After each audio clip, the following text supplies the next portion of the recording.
आवाज दो, साबित करो, आवाज दो, आवाज दो। नारे तकबीर, नारे रिसालत, नारे रिसालत। मदरसा बताने फतेह है। उनके यहाँ पहले से इत्तेहाद मौजूद है। वो अपनी लीडरशिप की बात कभी नहीं निकालते।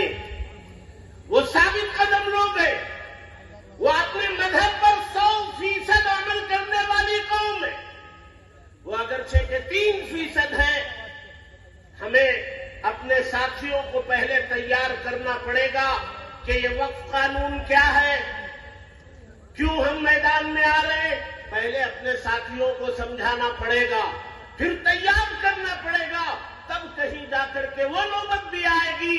और तैयारी का मरहला था कि ये हुक्म दिया गया कि 9 से 9:15 तक 15 मिनट लाइट ऑफ करें। ये देखना चाहते थे, चूंकि वजीर आजम धोखा दे रहे थे कि कुछ मुसलमान इस कानून का विरोध कर रहे हैं, बड़ी तादाद में मुसलमान हमारे साथ हैं, ये उनका दावा था। एक तरफ इस तहरीक से उनके दावे की कलगी खोल दी गई, वो नंगे हो गए कि उनका दावा झूठा। 99% मुसलमान इस मुल्क का इस कानून के विरोध में है। वो बत्ती गुल तहरीक जाकर के देख ले आप, मुल्क में अंधेरा छाया हुआ।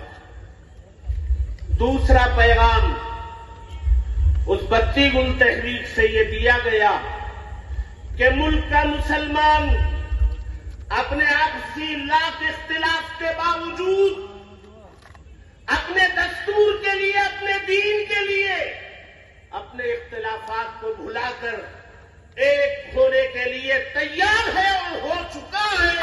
ये उस बत्ती गुल तहरीक के जरिए हुकूमत को बताया गया कि देख लो हम एक हैं, बटे हुए नहीं। अब हुकूमत सोचने पे मजबूर है। कभी बोर्ड के एक हुक्म पर 99% मुसलमानों ने अमल कर लिया। आइंदा पता नहीं बोर्ड क्या हुक्म देगा और पता नहीं कैसे हुक्म दिया जाएगा, लेकिन मुसलमानों ने तो बता दिया कि वो अमल करके रहे।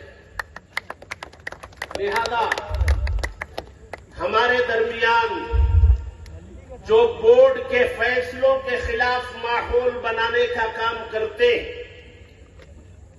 जो उलमा के खिलाफ ज़हीन बनाने का काम करते हैं, हमें उनसे होशियार रहने की जरूरत है। ये तय करने की जरूरत है कि अभी हमें सिर्फ यही कहा गया कि लाइट ऑफ करें, हमने कर दिया।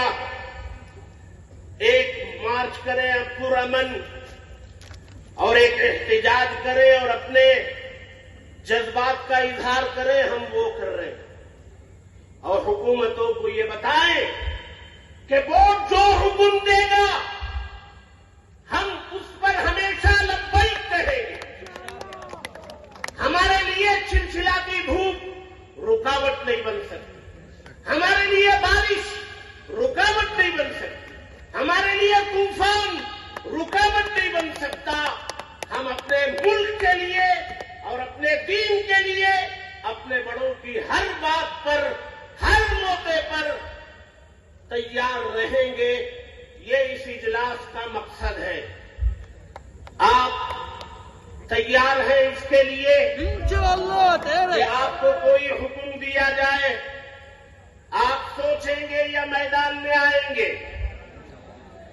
आपके बीच में जो आपके अकाबिरीन के फैसलों के खिलाफ माहौल बनाने का काम करता है, आप उनकी बातों में आएंगे या उनका गिरेबान पकड़ेंगे? गिरेबान पकड़ेंगे। इसलिए ये इब्तिदा हुकूमत समझ जाए। और सुप्रीम कोर्ट में फैसला भी है 5 तारीख। हमें वहां से भी उम्मीद है और अल्लाह ना करे कोई दूसरी बात पेश आए तो मैदान हमारे सामने है। बड़ों की हिदायत पर हम हमेशा सर झुका के मैदान में आए हैं, आइंदा भी आएंगे। अल्लाह हम सब के इत्तेहाद को बाकी रखे, अपने दरमियान मौजूद निफाक को खत्म फरमाए और कहने सुनने से ज्यादा अमल की तौफीक नसीब करे। आमीन। ಪ್ರಾಣತ್ಯಾಗ ಮಾಡಿದವರು, ಆಸ್ತಿ ಕಳೆಕೊಂಡವರು, ಕುಟುಂಬ ಕಳೆದುಕೊಂಡವರು ಭಾರತೀಯ ಮುಸಲ್ಮಾನರು, ಭಾರತೀಯ ಹಿಂದೂಗಳು, ಭಾರತೀಯ ಕ್ರೈಸ್ತರು ಎನ್ನುವುದನ್ನ ನೀವು ನೆನಪಿಟ್ಕೋಬೇಕಾಗಿದೆ. ಇವತ್ತು ಅಧಿಕಾರಕ್ಕೆ ಬೇಕಾಗಿ ಮಾತ್ರ ಮುಸಲ್ಮಾನರ ಮೇಲೆ ತರುತ್ತಿರುವ ಕರಾಳ ಕಾಯ್ದೆಗಳು ಈ ಭಾರತದ ಆಂತರಿಕ ವ್ಯವಸ್ಥೆಯನ್ನ ಅಡಿಮೇಲೆ ಮಾಡ್ತಾ ಇದೆ. ನಮಗೆ ಗೊತ್ತಿದೆ, ನಮ್ಮ ಬಾಹ್ಯ ಶಕ್ತಿಗಳಿಗಿಂತಲೂ ಹೊರಗಿನ ಶಕ್ತಿಗಳಿಗಿಂತಲೂ ಹೆಚ್ಚಾಗಿ ಇವತ್ತು ಸಮಸ್ಯೆ ಆಗ್ತಾ ಇರುವುದು ಆಂತರಿಕ ಸಮಸ್ಯೆಗಳಿಂದಾಗಿದೆ. ನಮಗೆ ಗೊತ್ತಿದೆ, ನನ್ನ ಪ್ರೀತಿಯ ಮಿತ್ರರೇ, ನಾವು ಈ ಸಂದರ್ಭದಲ್ಲಿ ಕೇಂದ್ರ ಸರ್ಕಾರಕ್ಕೆ ನೆನಪಿಸ್ತಾ ಇದ್ದೇವೆ. ಇಲ್ಲಿ ಅನೇಕ ಕಾಯಿದೆಗಳು ಬಂದವು. ಒಂದು ಭಾಗದಲ್ಲಿ ತ್ರಿವಳಿ ತಲಾಖನ್ನು ವಿರೋಧಿಸುವ, ಇನ್ನೊಂದು ಭಾಗದಲ್ಲಿ ಎನ್ಆರ್ಸಿ ಕಾಯ್ದೆಗಳು ತರುವ, ಮತ್ತೊಂದು ಭಾಗದಲ್ಲಿ ಮುಸ್ಲಿಂ ಹೆಣ್ಣು ಮಕ್ಕಳಿಗೆ ಹಿಜಾಬ್ ಧರಿಸುವುದನ್ನು ನಿಷೇಧಗೊಳಿಸುವುದರಿಂದ ಆರಂಭಿಸಿ ನಮ್ಮ ಹಕ್ಕುಗಳನ್ನ, ನಮ್ಮ ಶರೀಅತ್ತನ್ನ. ಬಿಸ್ಮಿಲ್ಲಾ ವಲ್ಹಮ್ದುಲಿಲ್ಲಾ ವಸ್ಸಲಾತು ವಸ್ಸಲಾಮು ಅಲಾ ಅಶ್ರಫಿಲ್ ಮುರ್ಸಲೀನ್ ವ ಅಲಾ ಆಲಿಹಿ ವ ಸ್ವಹ್ಬಿಹಿ ಅಜ್ಮಾಯಿನ್. All India Muslim Personal Law Board Shivamogga ಇವರ ವತಿಯಿಂದ ಇವತ್ತು ಶಿವಮೊಗ್ಗ ನಗರದಲ್ಲಿ ಹಮ್ಮಿಕೊಂಡಿರುವಂತಹ ಕೇಂದ್ರ ಸರ್ಕಾರ ಜಾರಿಗೆ ತಂದಿರುವ ವಕ್ಫ್ ತಿದ್ದುಪಡಿ ಕಾಯಿದೆಯ ವಿರೋಧ ಪ್ರತಿಭಟನೆ ಕಾರ್ಯಕ್ರಮದ ವೇದಿಕೆಯಲ್ಲಿರುವ ಎಲ್ಲ ಉಲಮಾ, ಉಮರ ನಾಯಕರೇ, ನಮ್ಮ ಸಮಿತಿಯ ಕನ್ವೀನರ್ಗಳೇ, ಎಲ್ಲ ಸದಸ್ಯರೇ, ನಮ್ಮ ಆತ್ಮೀಯ ನಾಗರಿಕರೇ, ಮಾಧ್ಯಮ ಮಿತ್ರರೇ, ಪೊಲೀಸ್ ಸಿಬ್ಬಂದಿಗಳೇ, ಇವತ್ತು ನಾವು ಇಲ್ಲಿ ಸೇರಿರುವುದು ಯಾವುದೇ ಒಂದು ಧರ್ಮದ, ಯಾವುದೇ ಒಂದು ಜಾತಿಯ, ಯಾವುದೇ ಒಬ್ಬ ವ್ಯಕ್ತಿಯ ವಿರುದ್ಧ ಪ್ರತಿಭಟನೆ ಮಾಡಲಿಕ್ಕೆ ಅಲ್ಲ. ಅದು ಬಾಬಾ ಸಾಹೇಬ್ ಅಂಬೇಡ್ಕರ್ ಕೊಟ್ಟಿರ್ತಕ್ಕಂಥ ಸಂವಿಧಾನಕ್ಕೆ ವಿರೋಧವಾಗಿದೆ ಹೋಗ್ತಾ ಇದೆ ತಿದ್ದುಪಡಿ ಅನ್ನೋದಕ್ಕೆ ಈ ಹೋರಾಟ ನಡೀತಾ ಇದೆ. ಸಂವಿಧಾನ ನಮಗೆ ನಂಬಿಕೆಯ ಸ್ವತಂತ್ರವನ್ನು ಕೊಟ್ಟಿದೆ, ಉಪಾಸನೆಯ ಸ್ವತಂತ್ರವನ್ನು ಕೊಟ್ಟಿದೆ, ನಮ್ಮ ಪದ್ಧತಿಗಳಂತೆ ಆಚರಣೆ ಮಾಡತಕ್ಕಂಥ ಅವಕಾಶವನ್ನ ನಮ್ಮ ಸಂವಿಧಾನ ಕೊಟ್ಟಿದೆ.